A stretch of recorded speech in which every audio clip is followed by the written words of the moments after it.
10년간 10배는 커질 IoT 시장, 어디에 투자해야 돈을 많이 벌 수 있을지 짧지 않은 영상을 통하여 알아보도록 하겠습니다. 맥킨지는 2030년도까지 IoT 시장이 약 5.5 트릴리언 달러에서 12.8 트릴리언 달러, 한화 5,500조에서 1경 사이까지의 시장 규모로 성장을 할 것이라고 예측을 하고 있습니다. 현재 규모가 1.6 트릴리언 달러 수준이니 10년간 연평균 약 25% 정도의 속도로 성장을 하는 시장이 바로 IoT 시장이라고 생각을 하시면 되죠. 일단 저희가 지금 당장 IoT 시장을 공부를 해야 되는 이유는 B2C보다 B2B의 영역이 더 커질 것이라고 맥킨지가 예측을 하기 때문이라고 생각합니다. B2B의 경우는 기업과 기업 사이의 비즈니스고 B2C의 경우 소비자와 기업 간의 비즈니스죠. 그렇기 때문에 B2B의 비즈니스는 눈에 보이지 않는 변화가 나타나게 돼요. 그렇기 때문에 미리 알아둬야지 투자를 할 수 있다는 점을 기억해 두시면 될 것 같고, B2B 영역이 무려 65%를 차지할 것이라고 예측이 되고 있고, 지금도 B2B 영역에서의 IoT 비즈니스가 더 크다고 합니다. 그렇기 때문에 확실히 알아두셔야 하는 부분이라고 생각이 듭니다. 그래서 제가 오늘 가져온 정보는 전부 다 맥킨지 리포트, 한 90페이지 정도 되는 리포트인데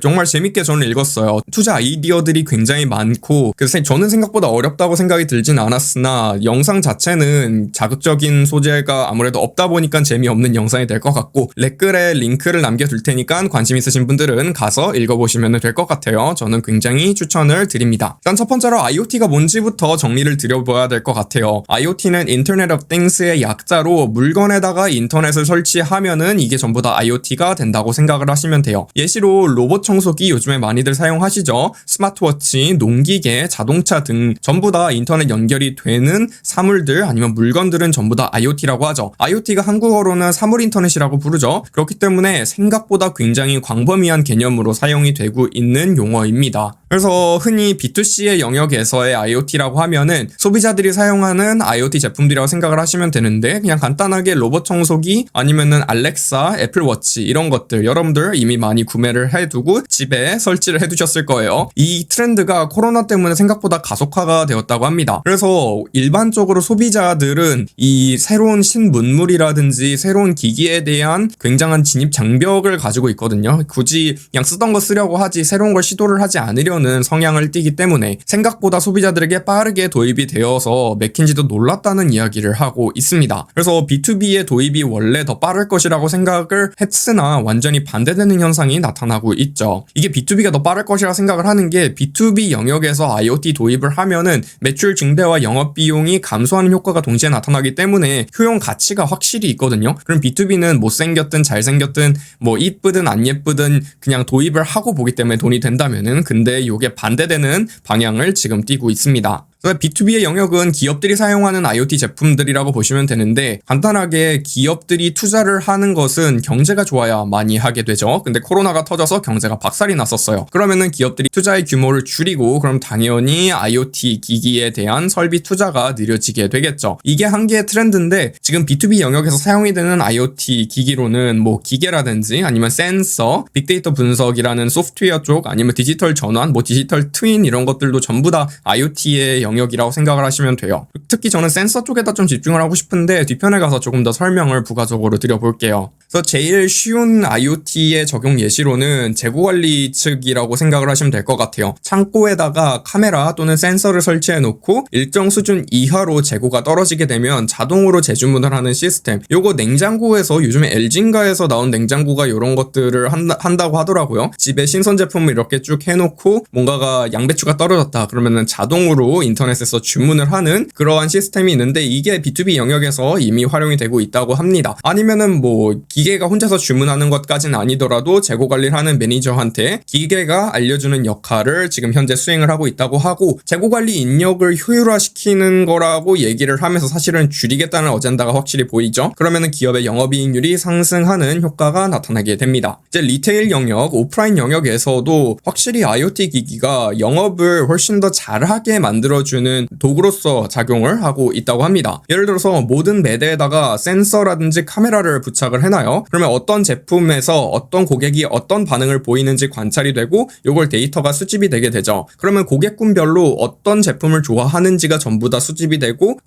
그러면은 영업 직원 같은 경우는 그 데이터를 기반으로 예를 들어서 20대 남성분이 나온다. 그러면은 바로 구매 가능성이 높은 매대로 연결을 해주는 그러한 영업을 할 수가 있게 되겠죠. 이것 역시 리테일에 대해서 설명을 드리면서 설명을 추가적으로 드려볼 건데 이것이 확실한 매출 증대 효과가 나온다고 맥킨지가 이야기를 하고 있습니다. 이제 B2B 영역에서 보면은 IoT 도입을 하게 될 경우 매출 증대와 영업이익률 증가라는 효과를 동시에 누릴 수 있는 최고의 기술이라고 하거든요. 그래서 왜 안 하는지는 사실 영상 뒤편에서 얘기를 하려고 했는데 지금 공장에 대한 이야기를 엄청나게 많이 하다 보니까 영상이 거의 한 3시간이 될 것 같아서 이거는 편을 좀 나눠서 영상 시리즈로 만들게 될 것 같아가지고 뒤편에서 이야기를 드려볼게요. 그래서 맥킨지는 IoT가 지금 영향을 주고 있는 영역을 크게 한 요 정도 9가지 정도로 나눠놨어요. 근데 딱 봐도 이 파이가 큰 친구들이 몇 개가 보이죠. 팩터리 아니면 헬스 아니면은 뭐 비이클 막 이런 것들 뭐 다른 것들도 있는데 저는 솔직히 돈이 되는 것들은 투자를 할 만한 영역은 이렇게 4가지라고 생각을 해서 저는 4가지에 대한 이야기를 해볼 거고 이번 영상에서는 공장에 대한 이야기만 해볼 거고 이거는 뭐 다음 편 여기부터 여기까지 2편 하고 여기까지 3편 해가지고 이렇게 한 3부작 정도로 만들 것 같습니다. 그래서 첫 번째로 IoT 공장 IoT가 공장에 들어가게 되면 어떻게 되느냐 그러면은 센서하고 카메라를 제조 라인에다가 전부 다 설치를 하게 되거든요. 그러면은 기계들이 인터넷에 연결이 되게 됩니다. 즉 이러한 구조가 만들어지죠. 센서의 경우는 인간의 눈에 해당하게 되고 기계의 경우는 인간의 손에 해당이 되고 클라우드의 경우는 이제 인간의 뇌에 해당이 되겠죠. 그러면 딱 투자 아이디어가 여기서 떠오르시겠죠. 센서 플레이어 아니면 기계 플레이어 아니면 클라우드 플레이어에다가 돈을 투자하면 되겠다. 요 각각의 영역에서 어디에 투자하면 좋을지는 종목까지 제가 오늘은 정리를 해가지고 가져왔기 때문에 뒤편에서 보시면 될 것 같고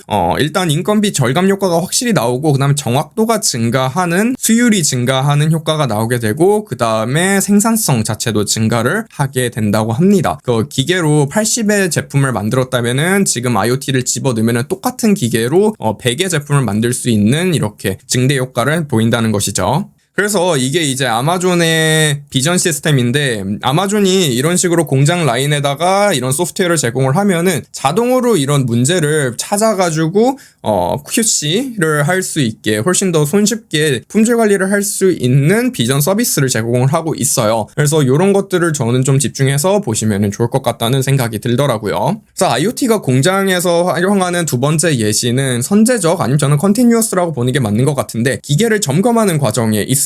왜냐하면은 제조업의 경우는 기계가 고장나면은 굉장히 큰일이 나죠.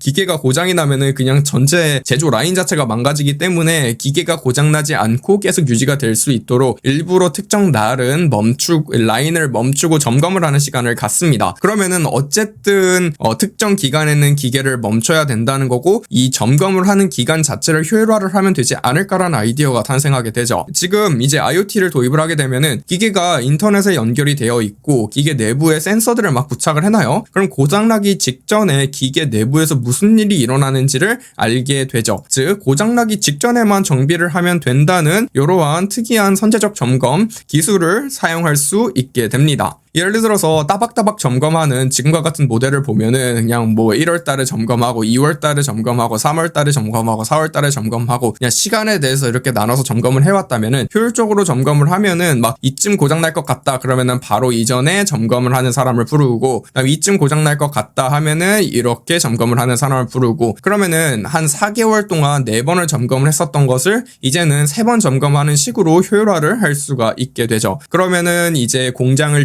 기계 주인 입장에서는 기계를 구매해가지고 기계를 돌리고 있는 공장 주인 입장에서는 훨씬 더 점검 비용도 줄일 수 있고 그 다음에 이 점검하는 시간에도 생산을 할 수 있다는 거니까 훨씬 더 생산률을 높일 수 있다는 겁니다. 그래서 IoT 기기를 지금 여기 공장에다가 설치를 하게 되면은 이 영업이익률 10%에서 15%가 개선이 된다고 합니다. 즉 지금 제조업에다가 투자를 하고 계시는 분들 중에서 해당 기업이 뭔가 IoT 기기를 도입을 한다. 그러면은 최소 순이익이 10에서 15%는 증가할 수 있다는 것이고 이거는 주가에 그냥 바로 적용이 되겠죠. 그냥 10% 올라간다 이렇게 보시면 될 것 같고 그 다음에 이 중에서 에너지 비용, 에너지 코스트가 내려가는 것이 5에서 10% 정도가 개선이 된다고 합니다. 근데 이게 포인트가 다 at scale이거든요. 그러니까 모든 공장을 막 수십 개 운영을 하고 있는 제조사의 경우는 그 모든 공장에다가 모든 기계를 그냥 갈아버려가지고 전부 다 IoT 기계로 만들어 버려야지만 이게 영업이익률이 개선이 나오는데, 이게 지금 제일 문제가 되고 있는 파트라고 합니다. 그래서 요건 한 3편쯤 가서 이야기를 드려볼게요. 그래서 투자 포인트는 이게 사실 모든 투자가 다 그런데 가치가 생산이 된다고 해가지고 해당 기업의 이익 증대 또는 매출 증대로 이어지지 않을 수가 있습니다. 이런 경우가 있죠. 제품 기술의 발전으로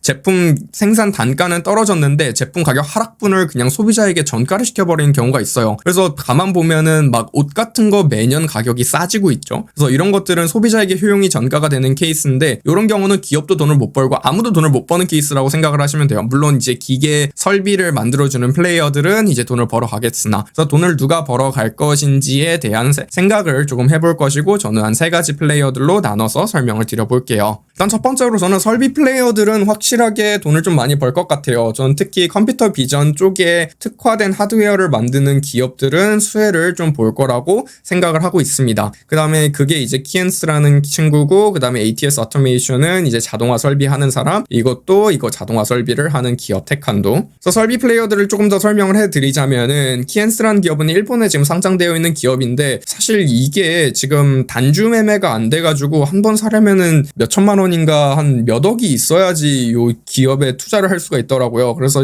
현실적으로 투자를 하긴 어렵지만 알아두면은 저는 괜찮을 것 같고, 센서하고 비전 시스템, 하드웨어 시스템을 판매하는 기업이라고 생각을 하시면 되고, ATS 오토메이션은 토론토 캐나다 기업입니다. 그래서 공장 자동화 시스템을 조금은 제너럴하게 하고 있는 기업이고, 테칸의 경우는 스위스에 상장되어 있는 기업인데 바이오 기업들을 상대로 자동화 시스템을 만들고 있는 기업입니다. 그래서 요거는 공장은 약간 일반화된 공장 느낌이고, 요거는 진짜 바이오 특수 아니면은 자연과학 특수한 시스템을 만들고 있는 기업이어서 이거 딱 봐도 고부가 가치죠. 근데 이제 키엔스를 제가 얘기를 드리는 이유가 영업이익률이 무려 51%예요. 그 다음에 매출 증대도 이렇게 쭉 일어나고 있고, 그 다음에 주가도 이렇게 지속적으로 쭉 올라가고 있는 모습을 보이고 있습니다. 그렇기 때문에 이게 참 투자하기는 어려울 것 같지만 이런 것들은 공부를 해둘 필요가 있겠다라는 생각이 들어서 한번 가져와 봤고, 그 다음에 ATS 오토메이션, 그 캐나다 토론토에 상장되어 있는 기업 역시 매출 이렇게 쭉 올라가고 있고, 영업이익도 뭐 한 7에서 10% 언저리를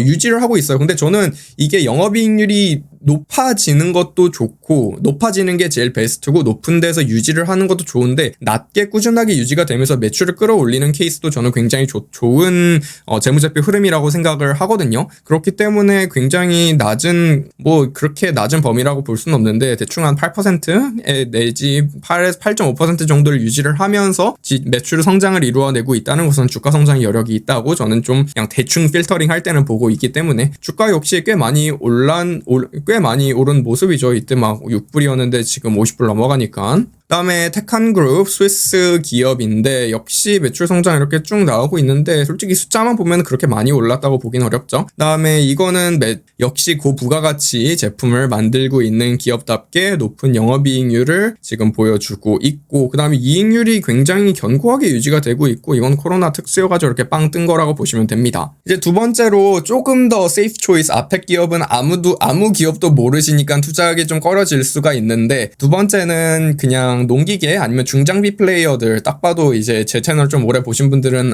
뭘 얘기할지 아실 것 같은데, 중장비에 센서를 엄청 달아놔가지고 유지보수 최적화 서비스를 지금 서비스로 판매를 하는 형태의 비즈니스 모델이 나오고 있습니다. 그래서 소비자 입장에서는 유지를 하는데 들어가는 비용 자체를 줄이고, 보수를 하는데 이제 기계를 못 쓰니까 그때 들어가는 비용도 줄이는 효과가 나오게 되고, 기업 입장에서는 새로운 매출원이 증가하게 되죠. 즉 윈윈인 비즈니스 모델이 나와서 이쪽에서도 조금 혁신 느낌이 저는 좀 있다고 생각을 해요. 그다음에 테슬라 같은 경우는 여러분들이 다 좋아하시는 게 자동차를 컴퓨터로 봐야 한다를 주장을 하고 있잖아요. 근데 농기계도 그렇고 중장비도 그렇고 트럭도 그렇고 전부 다 자동차인데, 요것도 뭐 비스무리한 관점으로 보면은 멀티플이 굉장히 높게 받으면서 실질적으로 멀티플이 많이 올라가긴 했는데 굉장히 큰 마켓이다라고 보시면은 될 것 같아요. 그래서 딱 봐도 그냥 농기계하고 중장비 하면은 두 개밖에 없죠. 캐터필러하고 존디어 요 두 개 보시면 될 것 같아요. 이 두 기업은 이게 재밌는 게 각 시장에서 굉장히 독점적인 지위를 유지를 하고 있습니다. B2C 느낌의 B2B라고 말씀을 드리는 이유가 중장비의 경우는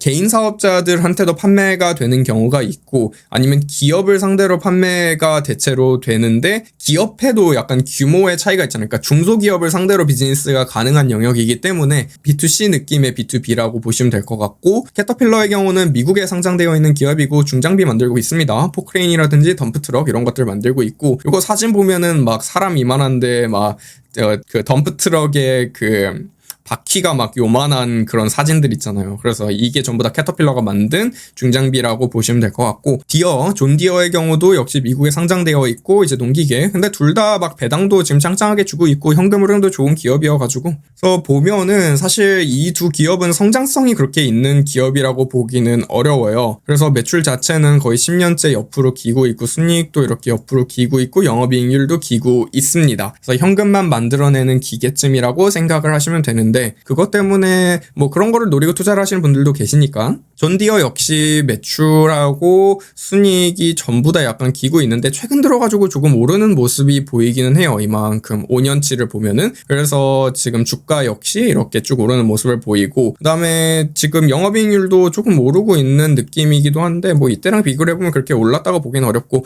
영업이익률이 상당히 높죠. 지금 중장비 농기계를 팔고 있는 15%대 제조업에서 15%대가 나오는 거는 진짜 쉽지 않은 일이기 때문에 뭔가 확실히 독점적인 지위를 이용하고 있는 게임을 하고 있는 거는 맞다라는 느낌이 확 듭니다. 그다음에 마지막으로 살펴볼 플레이어는 뇌 플레이어라고 생각하시면 돼요. 클라우드 플레이어인데 IoT 기기가 많아지게 되면은 생산되는 데이터량이 많아지죠. 그러면은 처리량도 많아지고 뭔가가 데이터 레이크 같은 것들도 많아지고 데이터베이스 같은 것들도 많이 필요하게 되고 그럼 당연히 아마존, 구글, 마이크로소프트 그냥 이아스 플레이어들에게 그 이제 꿀이 흐르게 되는 형태가 나오게 되죠. 기계하고 센서가 아무리 좋아봐야 뇌가 불량품을 골라낸다든지 아니면 고장 시그널을 찾아내는 역할을 하게 되거든요. 그렇기 때문에 이게 뇌가 없으면은 얘네들 효용 가치가 확 떨어지게 됩니다. 그래서 지금까지 하드웨어냐 아니면 소프트웨어냐 게임을 계속 지속적으로 하고 있고 마진율을 보면 항상 소프트웨어가 이겨왔거든요. 그러면 IoT 쪽으로 넘어가도 소프트웨어 쪽이 이기지 않을까라는 생각을 하게 되고 그러면은 뇌 플레이어에게 베팅을 하는 것이 저는 맞다고 생각을 합니다. 항상 프라이싱 파워는 뇌 플레이어들한테 가게 되더라고요. 그래서 이번에도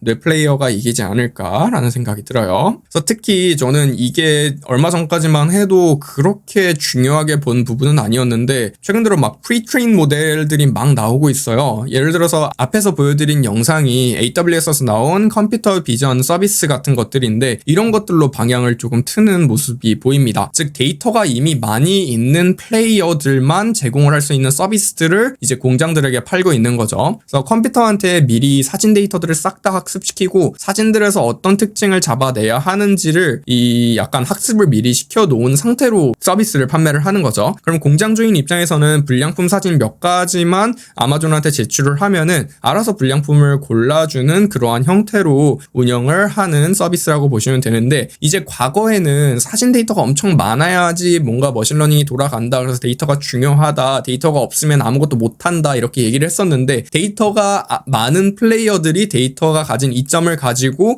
제품화를 해서 파는 형국이 나오고 있으니까 그러면은 확실히 AWS 같은 애들은 메리트가 있다고 볼 수가 있겠죠. 그래서 저는 아마존은 진짜 지금 사기에 괜찮은 포지션이 아닌가. 왜냐하면 지금 주가를 보면은 솔직히 계속 기고 있거든요.